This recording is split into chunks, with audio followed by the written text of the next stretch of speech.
का प्रजा कैसे रहेंगे।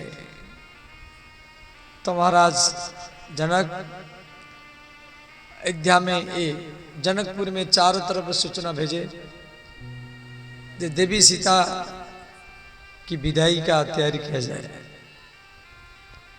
सारा जनकपुर में बात फैल गया। देवी सीता आज ही ससुराल माने अयोध्या जाएगी। तो अयोध्या जनकपुर में जितना सब पुरुष स्त्री थी सब इकट्ठा हुए।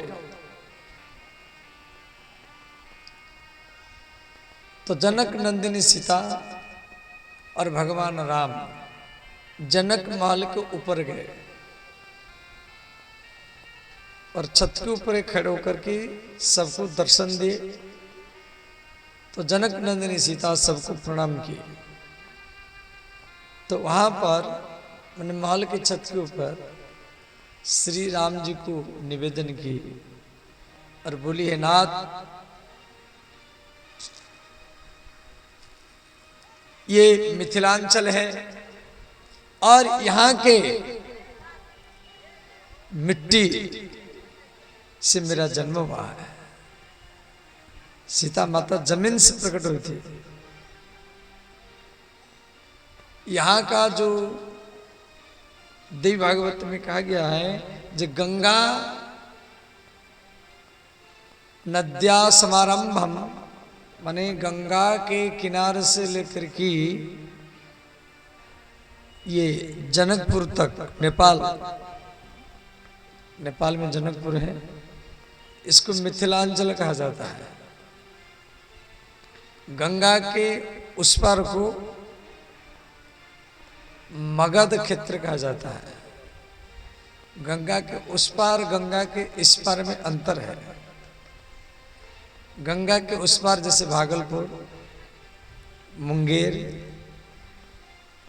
और बांका जिला, जमुई जिला और नवादा, बिहार शरीफ, पटना, ये सब गंगा के उस पार है।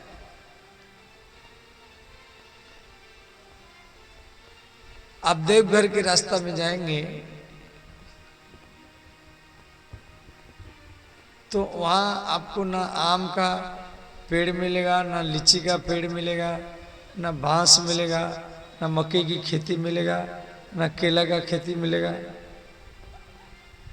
और गंगा के इस पार आ जाओ, नगुछिया, पूर्णिया, मधेपुरा, खगड़िया, बेगूसराय, सहरसा, मधुबनी, सीतापुर, अररिया, कटिहार, किशनगंज से लेकर के नेपाल तक माने जनकपुर तक, यहाँ सब आम का पेड़, लीची, बांस, हरा भरा। और संपूर्ण भारत में भगवती माता सीता ना पंजाब को पसंद की, ना हरियाणा को, ना बम्बे, ना दिल्ली को, ना मध्य प्रदेश, ना उड़ीसा, ना छत्तीसगढ़। वो इसी मिथिलांचल की मिट्टी को पसंद की और इसी जमीन से ही प्रकट हुई सीता। इसीलिए गंगा के किनार से लेकर के सीतामढ़ी जिला तक इसी बीच में कोई पहाड़ नहीं है। पहाड़ सब उस तरफ है। तो माता जानकी महल के छत के ऊपर राम जी को प्रणाम करके बोले, नाथ, यहाँ की जमीन मुझे बहुत प्रिय है। आप नगोछिया तरफ जाइए, जिधर जाओ उधर केला की पेड़ है, लीची, आम, चारों तरफ हरा भरा। ऐसे लगता है कि माता जानकी हरदम इसी खेत में रहते हैं। तो माँ जानकी राम जी के सामने का अर्जी रखा, हे नाथ, मैं तो आपके साथ में अयोध्या जा रही, परंतु मुझे वचन दीजिए, यहाँ पर इस मिथिलांचल में यदि कोई शरीर त्याग करेगा, यदि कोई देह को त्याग करेगा, उसके मृत्यु के बाद उसके जीवात्मा को आप अपने पास में ले आएंगे, यही मेरा मांग है।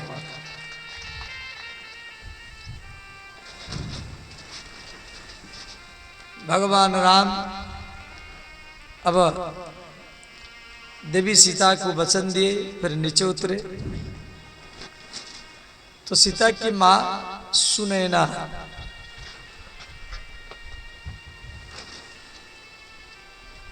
देवी सीता को गोदी में लेकर के सिखा रहे, सासु ससुर गुरु सेवा करे हूँ, पति रूख लकी आयस अनुसरे हूँ। पति के सोने के बाद में सोना, पति के जागने से पहले जागना, पति के पास में फिर घर की बड़ाई नहीं करना,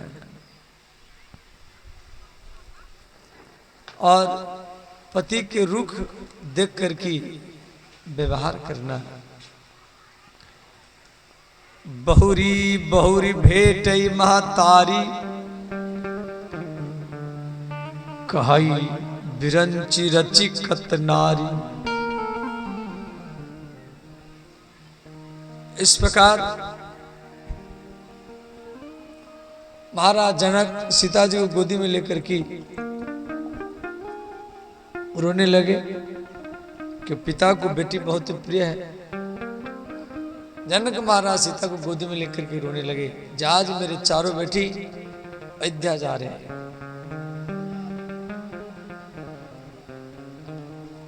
तो उस समय जो जनक नंदिनी सीता जो पिंजड़ा में तोता मैना सुख सारिका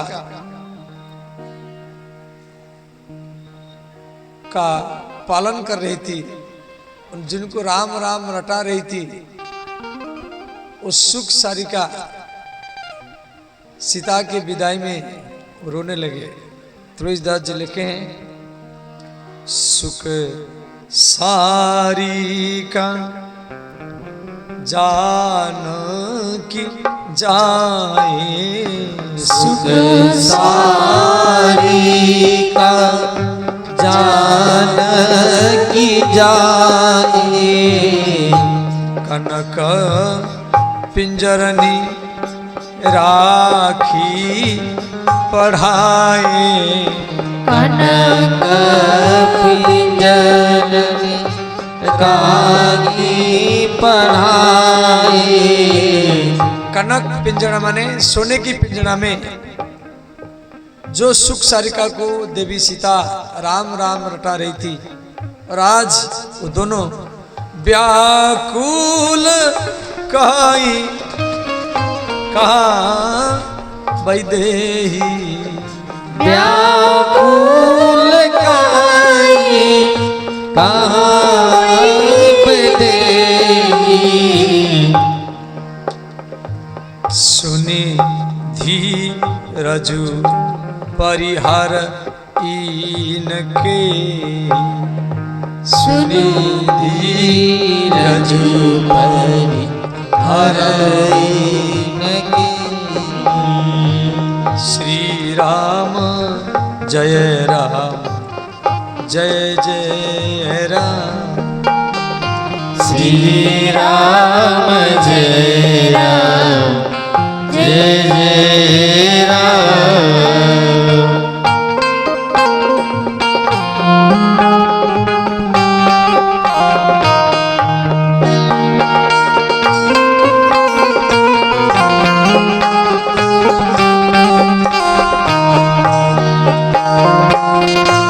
श्री राम। देखो आंधी का समय है, हमारी कार्यकर्ता सब यहाँ पर पंडाल में आए, सब खंबा के पास में खड़े रहे। अब झटका मार दे तो खंबा बवा खुर न जाए, क्योंकि लोहे की बांस है, लोहे की खंभा सिर पे गिरेगा, सब इधर उधर रहे। क्योंकि इस समय में आंधी तूफान होता है। इस चैत्र मास नवरात्र लेकर के पूरा वैशाख महीना जेठ तक कितना भी पंडाल फंडाल लगा सो फाड़ कर उखाड़ देगा। क्यों हमारे हर साल तो हम करते करते हमको अनुभव है। तो लाइट फाइट तोड़ देगा, टीवी पे भी तोड़ देगा।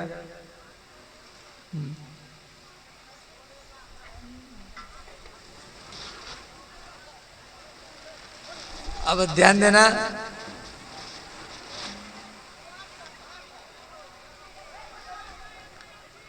आप सब बैठे रहो। अभी बारिश नहीं हुआ है, अब पहले आंधी आती है, उसके पीछे पीछे बारिश भी आता है।